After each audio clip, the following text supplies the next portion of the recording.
Thank you. Good morning, Chairman Barrasso, Ranking Member Carper, and members of the committee. I appreciate the opportunity to submit this statement regarding the EPA's proposed fiscal year 2021 budget request, which supports the goals and objectives of EPA's 5-year strategic plan. The year 2020 marks the 50th anniversary of EPA.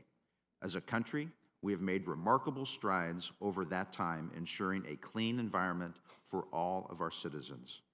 That said, 2020 has been a difficult year for all Americans as we deal with the COVID-19 pandemic. The agency has done a number of things in the past several months to help fight the outbreak. The EPA approves the disinfectants that Americans use to safeguard their families, homes, and businesses.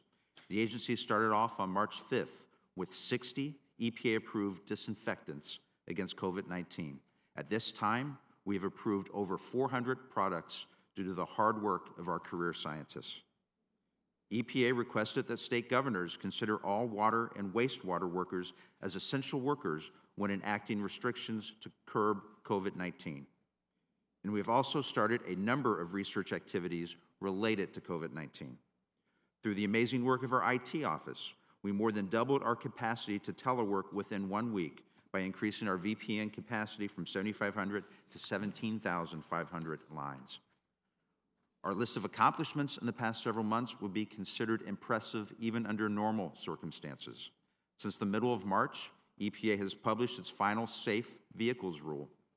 We've published our MATS Mercury Rule, proposed retaining the current Obama NAAQS standard for particulate matter, published a Waters of the U.S. Replacement Rule, sent a cost-benefit rule to OMB for review, awarded brownfields grants to over 150 deserving communities across the country, awarded $20 million in grants to the Great Lakes Restoration Initiative, and sent $1 million in grants to help environmental justice communities address COVID-19 concerns from low-income and minority communities.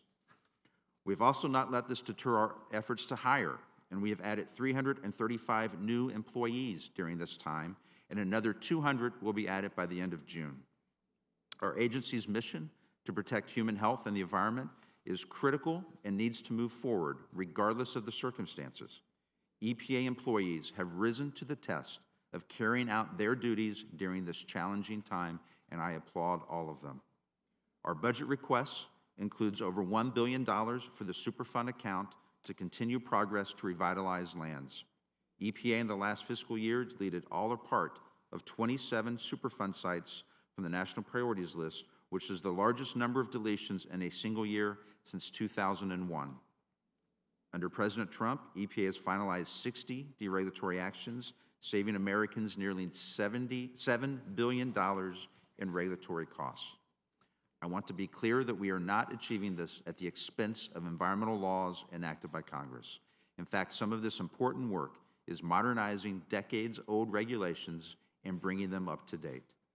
It's worth remembering that in the 1970s, more than 40% of our nation's drinking water systems failed to meet even the most basic health standards.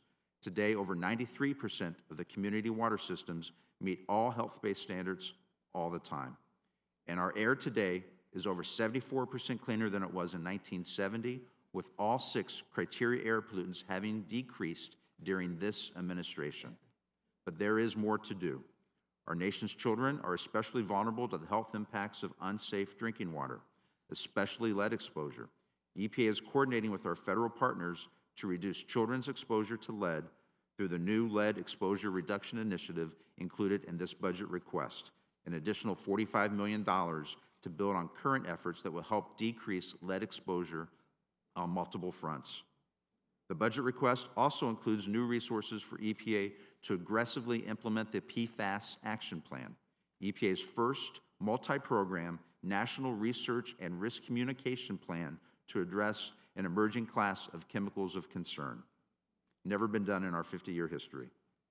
The budget continues WIFIA loan support, which is producing tremendous results for the American people. Loans in total over $4.2 billion have helped finance over $8 billion for water infrastructure projects, creating 16,000 jobs. EPA continues to meet the major statutory deadlines of the new TSCA law.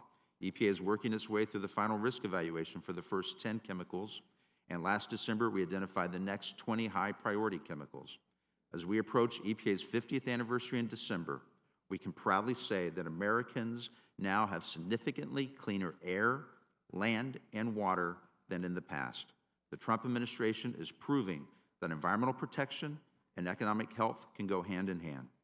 This message of hope for our environment, both today and in the future, is as important as ever during this challenging time.